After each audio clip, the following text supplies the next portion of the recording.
So Donald Trump recently did an interview with Time Magazine, which came out on Friday, and he was asked about his tariff policies and his high tariffs, and asked about tariffs coming into next year, and if this time next year, if we still have tariffs, what would he say about it, things like that. He said, well, if we have high tariffs 20, 30, 50%, it would be a huge victory. We'd be making lots of money. Never mind the fact that all of those tariffs would be paid by U.S. consumers. We've talked about that. And he just recently had a meeting with heads of several large companies, including, I believe it was Walmart, Home Depot, and a couple others. And they said, hey, if we don't get these tariffs figured out, there is a very real possibility we could be having empty shelves and be facing supply chain issues, much like what happened in the pandemic, only this would be artificially caused by the tariffs because we can't source the things we need to sell.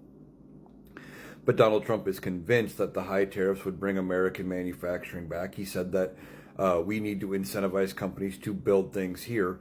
Never mind the fact, again, that it would take 5 to 10 years to build all the factories to get the infrastructure up to run and to make the things that we need to make that he once made here.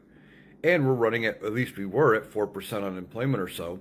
There's not a lot of workers left to go fill those jobs, and he's kicking a lot of immigrants out of the country. So where are you going to get the people to work those factory jobs?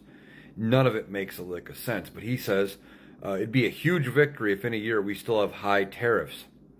Every time we have tried high tariffs, it has done nothing but make things worse.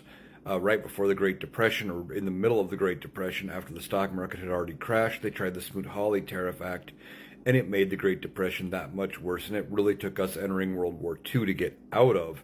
And it took major government investment into work programs and setting up things like food stamps and the FDIC, things like that. Donald Trump could wreck the economy with these tariffs over the next year. And he is going to make things going into the midterms very bad for Republicans. Donald Trump doesn't know what he's doing about them. He thinks he's winning, but he's not. He's not winning at anything. He's just showing how much he doesn't know about how things work. He also said in the interview that he's made over 200 deals on different trade deals, but there's only 195 countries or so. So how has he made over 200 deals when there's not that many countries? And we haven't heard any of the countries come out on their side and say that they've reached an agreement with the United States. And he said, well, they'll be coming in 3 or 4 weeks. This is probably just like his infamous health care plan that was always coming for 2 weeks during his first administration.